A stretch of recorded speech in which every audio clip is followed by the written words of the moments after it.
What are the scariest crimes you need to watch out for? Let's find out, starting with number 6. Gavin Maloof, scammed by gold digger. Actress Jennifer Courtemanche plotted to date wealthy businessman Gavin Maloof so she could drain his bank account. Texts between Courtemanche and her friend Brittany Burgess revealed her intention to steal from the Vegas NHL tycoon. Courtemanche texted Burgess to tell her that Maloof had invited her to meet up with him after breaking up with his ex-girlfriend. The actress told her friend that she wasn't going to let anything stop her from making a romantic connection with Maloof. The friends believed the relationship was their opportunity to get rich and stop worrying about money. Maloof is a part owner of the Vegas Golden Knights hockey team, and his famous family made multiple reality TV appearances, including his sister, Adrienne Maloof, who starred on The Real Housewives of Beverly Hills. The businessman received a string of threatening messages and photographs, prompting him to file a report with Las Vegas Metropolitan Police, who traced the number to Courtemanche. With the help of the Los Angeles Police Department, law enforcement showed up at Courtemanche's home with a search warrant. They seized her electronic devices, where they uncovered her scam. Courtemanche had gained access to Maloof's cell phone and moved money from his account to hers. She transferred $94,000 in 2021, $276,000 in 2022, and $75,600 in 2023. Courtemanche and Burgess made a total of 214 transactions, 144 of which were from a number belonging to Burgess, who sent the money back to Courtemanche. Burgess received $12,000 through the scheme, whereas Courtemanche made $433,000 and used 37 different phone numbers throughout the scheme. The women were named co-defendants in a criminal complaint filed in Las Vegas Justice Court. They faced a total of 6 charges, including 3 counts of felony theft. The judge set Courtemanche's bail at $10,000 and allowed her to leave custody, but ordered that she stay away from Maloof.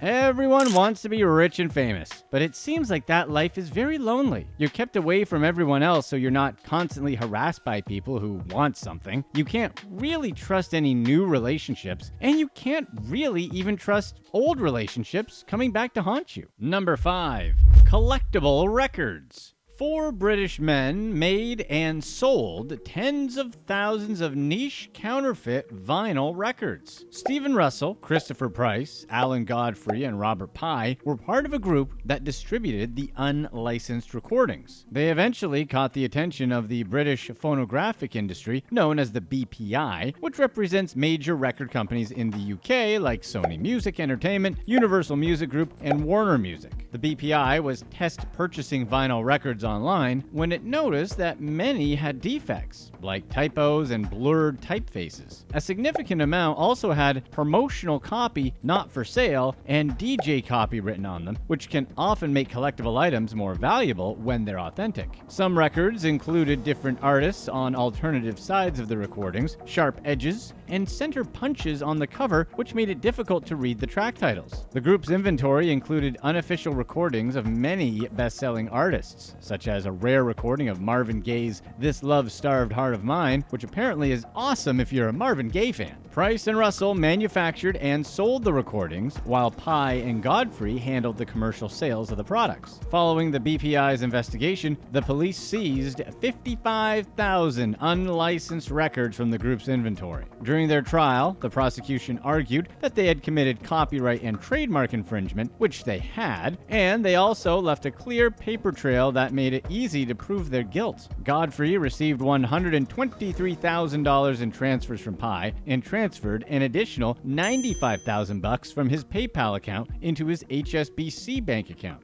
Godfrey also had a NatWest account where he had PayPal transfers of $184,401 and Amazon credits worth $13,284. Although Godfrey, Pye, and Price registered with the Performing Rights Society, they didn't have licenses for most of the music they manufactured and sold. The crew received prison sentences ranging from 10 months to 8 months. It's always a best practice to remember that counterfeiters will counterfeit anything, and and everything. Always thoroughly check your items out for authenticity before signing off on a purchase. Number 4. The Cruel Cold Scam. 76-year-old Jennifer Dennis lost $70,000 to a scammer who convinced her they would spend the rest of their lives together. It started when Jennifer met a man named Caleb on Facebook, where he posed as a Red Cross doctor that was working in Yemen. Jennifer was excited to have somebody to share her day with, and Caleb seemed like a doting partner. Although she admitted she wasn't great with computers, their romance grew quickly, with Jennifer telling him that he made her dreams come true. Jennifer had lost her husband of 33 years and said it was heartbreaking to be in the home they shared together, and Caleb wanted to move to a new area as he recently lost his wife as well. So the pair had made plans to relocate. They planned to buy a house together in North Carolina, which they would move into when Caleb returned to the US. They made a deal that he would put $600,000 toward the property and Jennifer would cover another $70,000. Jennifer's son Raymond helped her sell her home and traveled with her to North Carolina, where she expected to finally meet Caleb in person. But when they got there, they discovered that the home she just put her down payment on was never listed. Panicked, Jennifer contacted Caleb. He said that he had been badly hurt and could barely even type. It was the last time she heard from him. Having lost her life savings and sold her home, Jennifer was forced to sleep in her car. She repeatedly messaged Caleb to tell him how dire her situation was and ask him why he abandoned her, but never received a response. A local church gave her a camper to live in, and she put up a GoFundMe account with the hopes of getting some of the money back. Jennifer also contacted the FBI, but since these cases are notoriously difficult to track, she has little hope that she'll recover the stolen funds. We've probably done a million of these types of romance scams, but it still never stops shocking us how these scammers can just destroy lives like it's nothing. Number 3. The Dubious Airline Supplier. AOG Technics allegedly sold bogus jet engine parts to multiple major aircraft companies, including Delta and United. The company supplied parts for at least 126 commercial planes, but were backed up by forged paperwork. A lawsuit filed against AOG Technics accused the organization of engaging in many suspicious business practices, such as creating a fake online presence. LinkedIn profiles for staff members used a bunch of weird and common stock images from other websites and materials for other businesses. The LinkedIn profile for Ray Kwong, the company's chief commercial officer, featured a photo of a gray-haired man whose image also appeared on other pages, including one for a factory owner named Wang. The profile of Martina Spencer, an account manager for AOG Technics, used an image from an Amazon listing for women's reading glasses. According to business filings, the company's first official address was in a small town in southern England. It moved locations several times before settling in the Nova Building, a luxury office building located near Buckingham Palace in central London. But in reality, AOG Technics never had an office in the Nova Building. In fact, its only physical location was a mailing address it rented for $150 per month. CFM, the company that produces the world's best-selling jet engine, frequently used parts from AOG Technics in its engines. Alarms began to sound when European airline TAP Air Portugal's maintenance department reported that the documentation for a small part it acquired from AOG Technics was incorrect. They examined the birth certificate associated with the aerospace part, as is compulsory in the industry, and discovered that it contained a false signature. The airline discovered an additional 24 forms from AOG Technics that had similar issues. Although the products that AOG Technics sold weren't counterfeit, it provided false documents for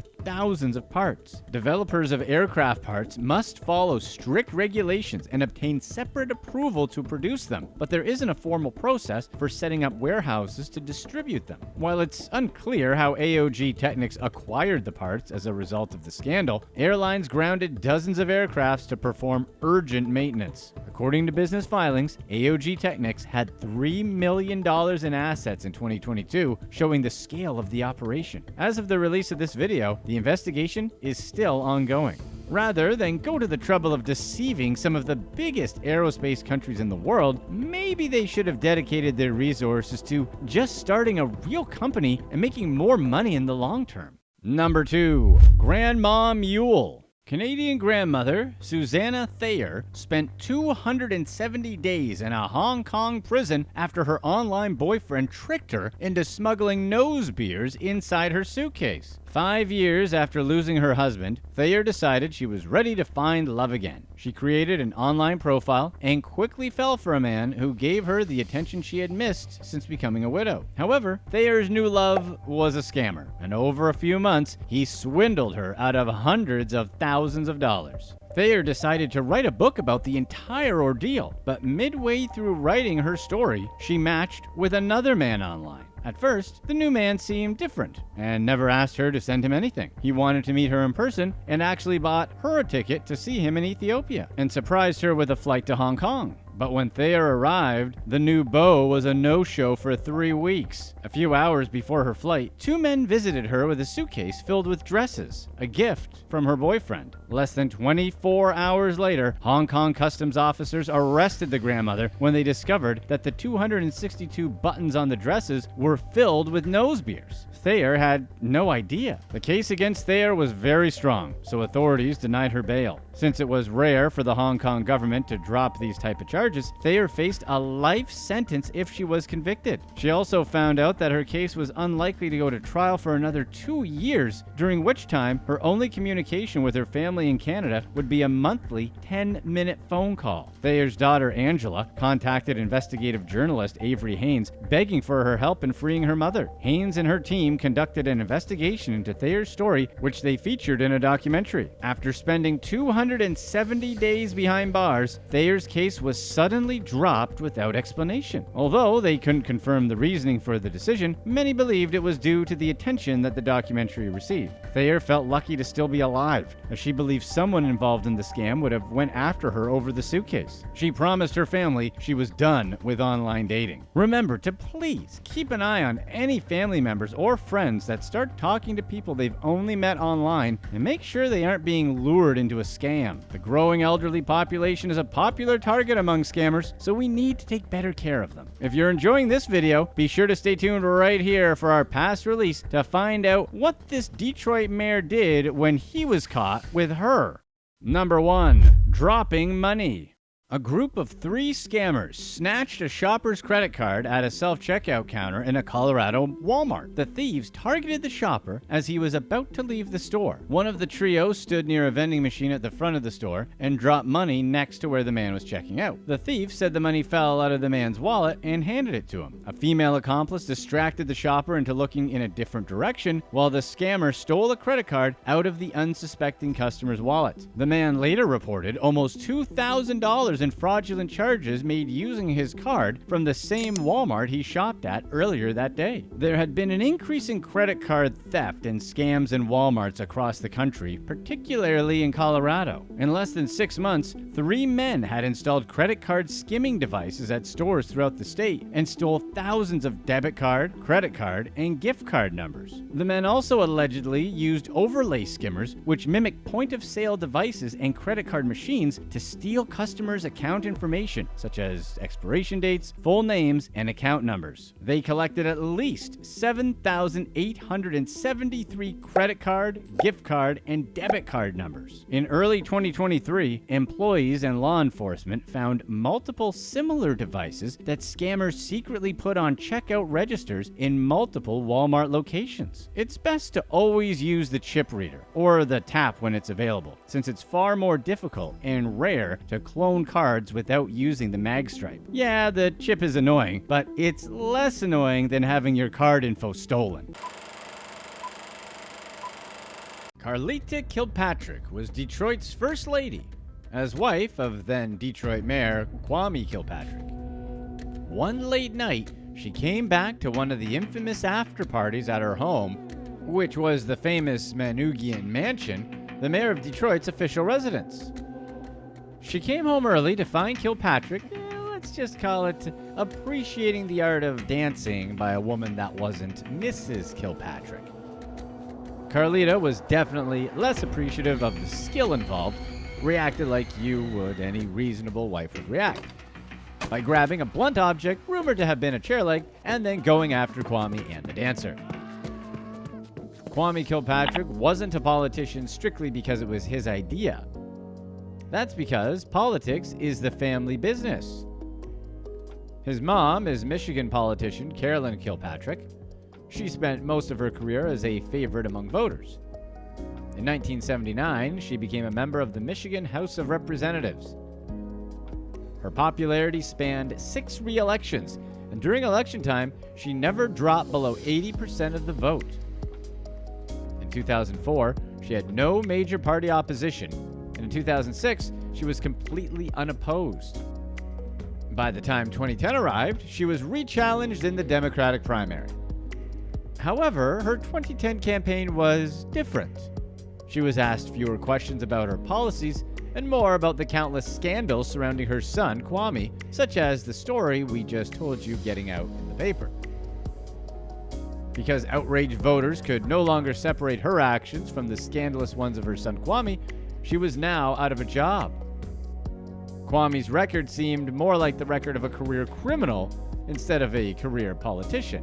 Kwame Kilpatrick was born in Detroit, Michigan on June 8, 1970. His mother was a politician, and his father was a semi-professional basketball player and a politician as well. He was just 9 years old when his mother, Carolyn, began representing Detroit in the Michigan House of Representatives. His father, Bernard Kilpatrick, served as head of Wayne County Health and Human Services Department and as chief of staff to Edward H. McNamara. Following in his parents' footsteps, Kwame got his bachelor's degree in political science from Florida A&M University in 1992. He married his wife, Carlita Poles, in 1995, and the pair had 3 children. In 1996, his mother vacated her seat at the Michigan House of Representatives, making way for Kwame, who was elected as her replacement. From there, Kwame was elected minority floor leader for the Michigan Democratic Party and was the first African American to hold the position of House Minority Leader in 2001. At 31, Kilpatrick was the youngest ever mayor of Detroit when he was elected in 2001. He was youthful and full of ideas. It just so happened that his ideas tended to benefit him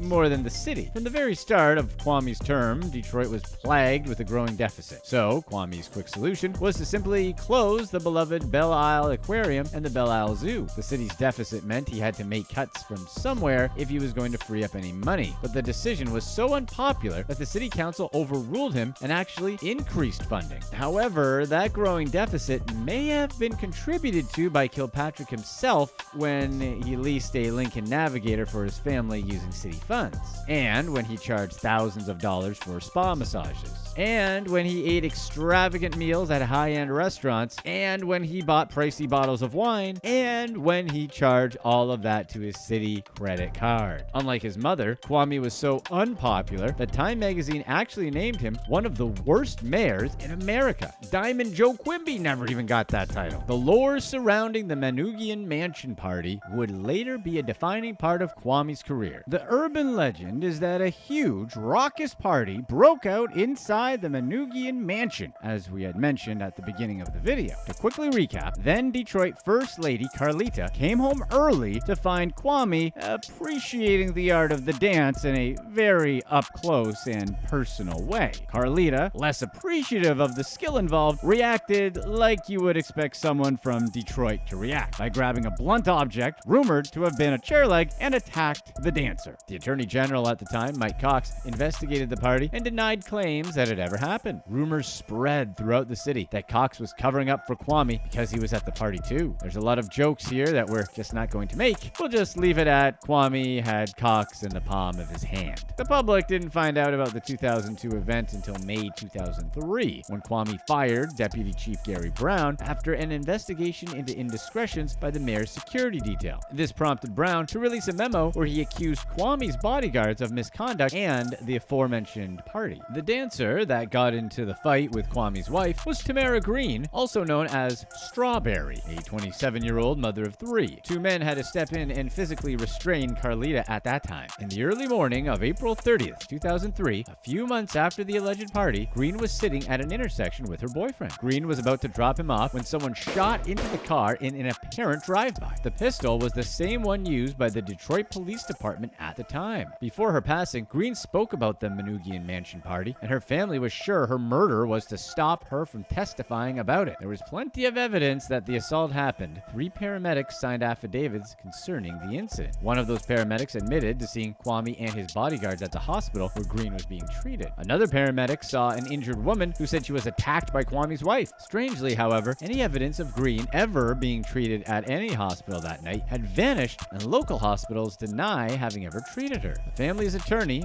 Norman Yatuma, struggled to access information from authorities regarding the murder. Evidence pointed towards it being a member of the police department, but his investigation was sabotaged by authorities. Dirty cops gonna dirty cop. No tipster or witness wanted to come forward as they were too frightened of retribution. The judge ultimately dismissed the suit over lack of evidence. Yatuma offered $100,000 for any information about the case, but it remains unsolved. Despite his best efforts, Kwame just couldn't keep himself out of trouble. Allegations of abuse of power started when an influential Baptist minister was arrested after soliciting a prostitute, and Kwame used his power to get him out of trouble. Antoinette Bostic was the arresting officer and received multiple phone calls from the mayor and police chief persuading her not to show up at court so the case would be dismissed. Kwame funneled money from Michigan legislature state grants to 2 companies with barely any information in their project descriptions. One was called Unite, owned by his wife Carlita, who was the organization's sole employee that received $175,000. The other was Detroit 3D, a company that wouldn't give details on how it was spending its funds, so not at all suspicious. Kwame cut thousands of city jobs, but found jobs for friends and family members despite their lack of experience. Their average annual salary increases were 36% rather than the 2% that the rest of the city workers received. Kilpatrick was hit with a slander suit relating to a 2004 incident when police pulled over Christine Beatty, his chief of staff, for speeding. She was furious, scolding officers who she made clear should have known who she was, because that always works with the police when they pull you over. Officers claimed Beatty called the chief of police directly to have the officers called off, which they were. The incident leaked to the media, and the chief said Beatty was harassed, and Kwame implied that she was set up. The whistleblower trial began in August 2007 after Kwame's ex-bodyguard Harold Nelthorpe and Deputy Police Chief Gary Brown were fired during an internal probe into the mayor's actions. After 3 hours of deliberation, the plaintiffs were awarded $6.5 million in damages. Kwame said he'd appeal the verdict, but approved an $8.4 million settlement a few weeks later, when he discovered that lawyer Mike Stefani had evidence that he and Beatty committed perjury during their deposition. The city council voted to pay the lawsuit that involved Nelthorpe, Brown, and a third officer from a separate case against Kwame. At the time, the city council had no idea of the confidentiality agreement that Kwame put in place, part of the settlement. The city council requested that all documents used in the suit be unsealed. Mike Stefani was deposed and revealed the existence of the confidentiality agreement that was supposed to keep intimate texts sent between Kwame and Beatty private. If those involved told anyone about the agreement, they would forfeit the $8.4 million settlement. Kilpatrick and Beatty were charged with obstruction of justice, conspiracy, misconduct in office, and perjury. The city council requested Kwame resign, but he refused. The text message scandal revealed that Kwame and Beatty, both married at the time, were in the midst of an affair. They admitted in their texts to using city funds for romantic getaways, and the text contained evidence about them conspiring to fire Brown. Beatty quickly resigned, but Kwame wasn't as easy to get rid of. The city council passed a resolution asking for Kwame to resign with a vote of 7-1 that also contained 33 reasons he should step down. Kwame did not comply, saying he wouldn't leave and that the vote was irrelevant. In March 2008, Kwame was charged with 8 felonies and Beatty with 7. Kwame pleaded guilty to 2 counts of obstruction and no contest to assaulting a deputy. He finally resigned as mayor. Kwame showed no signs of humility during the trial, acting cocky and insincere. Judge David Groner sentenced him to 4 months in jail, as well as restitutions for the sex and text scandal, and an additional 120-day sentence for assaulting a sheriff's officer in an unrelated incident. Much to the judge's disgust, Kwame snickered while he was being sentenced, clearly not taking the proceedings seriously. Kwame didn't receive special treatment in jail, but after serving 99 days, he was released. Immediately afterwards, he boarded a private jet headed for Texas, where he joined his family in their $3,000 a month rental home. Kwame told Judge Groner that he only made $3,000 a month for restitution payments, prompting Groner to request his financial records. Kwame was back on the stand to justify his claims of poverty. His financial records told a different story. He owned $1 million home, frequently made lavish purchases, and owned more than 1 Cadillac Escalade. When questioned, Kwame amusingly pretended to not know who paid for all of those things. The court learned that the true source of his money was from business leaders in Detroit who paid Kwame a substantial amount to get him to resign as mayor and plead guilty. Judge Groner then ordered Kwame to pay $300,000 to the city of Detroit. Kwame missed his first restitution payment of $79,000, only paying the court $14,000, then an extra $21,175 a few days later. However, this meant Kwame had violated the terms of his probation and Groner approved a warrant. Kwame was sentenced to 1.5 to 5 years in prison and was indicted on new corruption charges. Kilpatrick lobbied for a transfer from the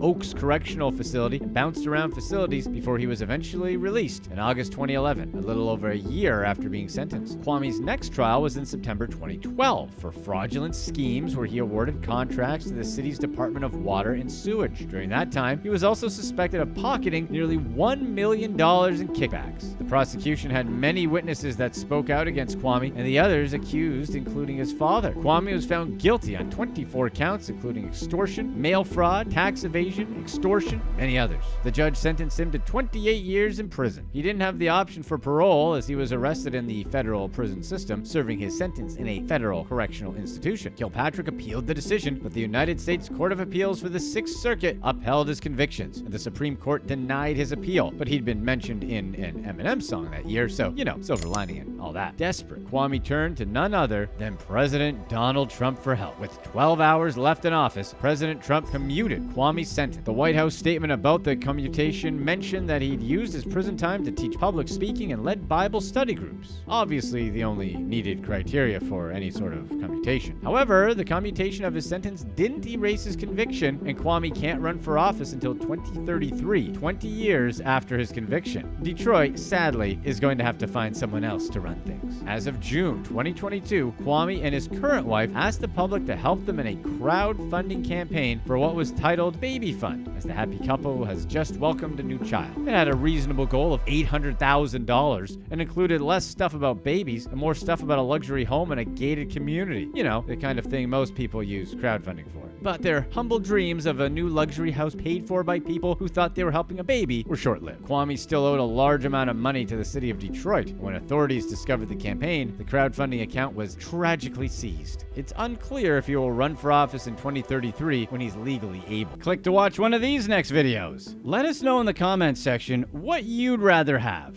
$2 billion and only one leg, or stay the same.